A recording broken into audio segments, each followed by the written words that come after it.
Man, you ever been in a moment where the world just stops and all you can hear is your own heartbeat? That's where I was, stuck in the aisle of a packed airplane, 300 pairs of eyes burning into me like I'd done something wrong. My name's Dr. Marcus Tate, and what happened on that flight from Dallas to Seattle, man, it changed everything. It started simple enough. I was flying with my mom, Clara, 78 years old, tough as nails, but fighting a rare heart condition that needed meds every 6 hours, no exceptions. We'd just been to Dallas for a specialist who could maybe give her a shot at a longer life, and I'd booked us first-class tickets on Horizon Air Flight 1423 to keep her comfortable. She's clutching her little black medical bag, her lifeline, and I'm thinking, we got this, Mom. We're gonna get you home safe. But as we board, this flight attendant, Karen Walsh, gives us a look like we didn't belong in first class. You know that look, right? The one that says, "You sure you're in the right place?" Karen's all smiles with the white couple ahead of us, but when I hand over our boarding passes, her voice goes flat. "ID, please." I explain Mom needs her meds close by, accessible, because missing a dose could send her heart into a tailspin. Karen barely glances at me. Everyone's got problems. Stow it under the seat. Let's move.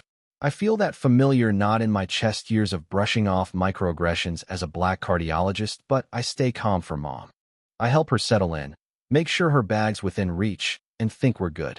Then Karen's back, pointing at the bag like it's a bomb. That needs to go under the seat, all the way under. I try to explain, "Ma'am, this is her heart medication. It's a medical necessity, protected under federal law." Her eyes narrow. "You telling me how to do my job? Stow it, or you're off this plane." Mom, bless her, tries to defuse it. "It's okay, Marcus, I'll push it under." But I see a guy across the aisle with a laptop bag at his feet, untouched, and a lady up front with a purse on her lap. Karen walks right past them. That's when I know. This isn't about rules. It's about us. I bite my tongue, push the bag under, but I hear Karen mutter to another attendant, "These people always think they're special." My blood's boiling, but I focus on Mom, who's looking pale, her hands trembling. 40 minutes into the flight, Mom shifts, her breathing uneven. "Marcus, something's off. I need a half dose now." I reach for her badge, it's gone. I check again, heart pounding. Nothing. I flag down another attendant, Lisa, and explain the emergency. She's confused, says she'll check with the crew. A couple behind us leans forward. "The blonde attendant took it right after takeoff," the woman whispers. "Didn't say a word to you." I hit the call button, hard, over and over. Mom's gasping now, clutching her chest. I'm a doctor, I know what's coming. Arrhythmia. Without her meds, it could be fatal. Karen finally shows up, all fake concern. "Is there a problem?" I'm fighting to stay calm. "You took my mother's medication bag. She's having a cardiac event." "Where is it?" Her face doesn't budge. "I disposed of it. It was blocking the exit path." "Disposed of it?" I'm floored.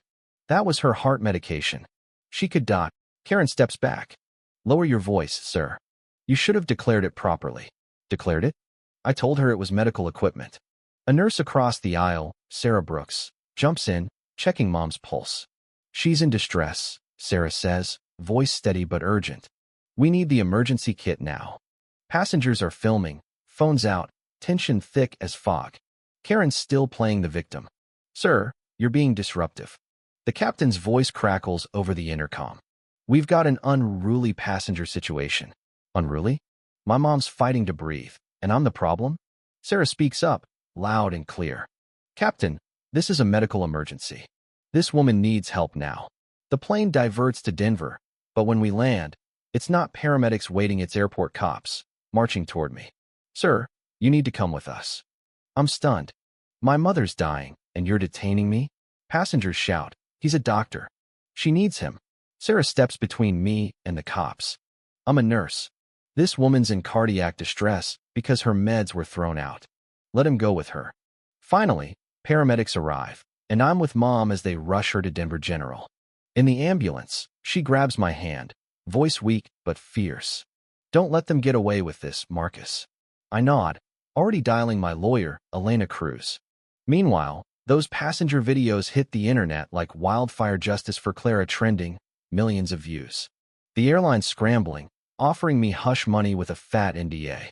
I tell Elena, no way. This isn't about cash. It's about accountability. At the hospital, Mom stabilized, but her heart's taken a hit, 30% function lost. Transplant list now. I'm furious, but I'm not done. I call a friend at the FAA, David and Gwen, and lay it all out. They're trying to fly that plane out with all the witnesses. That's not happening. David's on it, grounding Flight 1423 for a full investigation. The FAA digs in, finds Karen's got a history, 3 prior complaints about targeting black passengers, swept under the rug. The Department of Justice jumps in, sniffing out civil rights violations. Horizon Air's stock tanks 20%, and their CEO's on TV, stammering through a half-baked apology. Weeks later, Mom gets a new heart, a miracle, and she's back to her old self, telling me, Marcus, this isn't just about me. It's for everyone who's been dismissed, ignored, or worse. She's right. I testify before Congress, pushing the Claritate Air Travelers' Rights Act, new rules for medical accommodations, real penalties for discrimination. It passes, and airlines across the board adopt what they're calling the Tate Standard. Karen's fired, facing charges. The captain's license is revoked. And me? I take a job at the DOT to make sure this never happens again. Picture this. Mom and I board a flight to D.C. months later, her new heart beating strong. The attendant, a young black woman, smiles wide. Dr. Tate, Mrs. Tate, your medical bag's tagged and ready. We've got you. She leans in, whispers, you gave me the courage to speak up when I saw a wrong on my last job. Thank you. That's when it hits. Medhis isn't just about policy. It's about people finding their voice, one by one. So, what would you do if you saw this go down? Would you speak up like Sarah, film it, or stay quiet? Drop a comment. Share your story. Have you ever faced something like this? Hit that like button if you think justice matters, and share this to keep the conversation going. One voice can change everything, and trust me, we're just getting started.